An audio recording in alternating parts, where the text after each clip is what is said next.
Hello! For today's video guys, magbuhat tag buko pandan gulaman from Zang Gulaman guys. Mao na siya mga ingredients nato.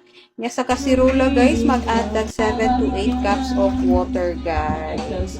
Na so pwede ta mag-add ha og sugar guys ha para ang atong gulaman tamis. Then mag-add na ta sa atong Zang Gulaman guys nga buko pandan flavor. Ikahuman guys, ato na siyang i-stir or i-mix-mix para mawa ang iyang matibuko sa atong gulaman. Kaya may mga powder guys ba? Tibukol man na siya. So, ato din na siyang i-mix-mix. Hantod siya mga mahilis.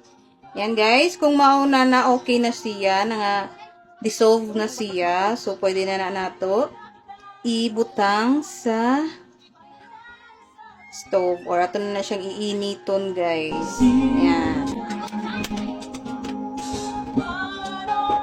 Yan. While galuto ko anak guys, nag-mix-mix na ta. While galuto ko anak, nagbuhat sab ko og buko juice. Request na sa akong mga kids guys kay ting-init picture guys. Namaon na siya niya. Ako sa silang ipakaon una, nawakiat kay mga dagkoy. Niya, mauna na siya guys, oh. Sus, creamy kaayo na siya guys. Niya, stir, ato na siyang gibalik-balik din na, stir na to. Kung okay na ba, kung mulapot na. Ug lapot na guys, pwede na siya niyo haunon. Niya, ato lang sa i-strain guys ha, para wa joy tibukol na. Tanawa, diba, na ay mga tibukol siya. Dapat ato dyan na siyang i-strain para dili siya lain tanawon sa nga. So, mahuman na siya guys. Ato na siyang pagahion or pabugnawon. Yan, set na siya guys. Set na siya guys. Hindi siya water tanawon. So, stable na kaayo siya. Yan, kahuman nato na siyang hiwa-hiwaon atong i-dice. Yan, i-dice na nato guys.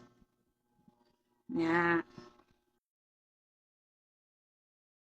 So, human naman taghiwa-hiwa, guys. So, ato na silang ipang-mix tanan. So, atong i-mix ang atong butong or atong shredded coconut, guys. Unya, i-add na to ang atong Zang Gulaman. Buko pandan flavor, guys. Unya, ato na siyang i-mix-mix. I-add na to ang atong mga gatas. O ang atong mga cream, guys. Unya, tilaw-tilawi lang sa. Sakto rin yung katamis. Mo ni itong finished product guys. So ato na siyang isod sa ref para mabug na, ready to eat na. Super yummy!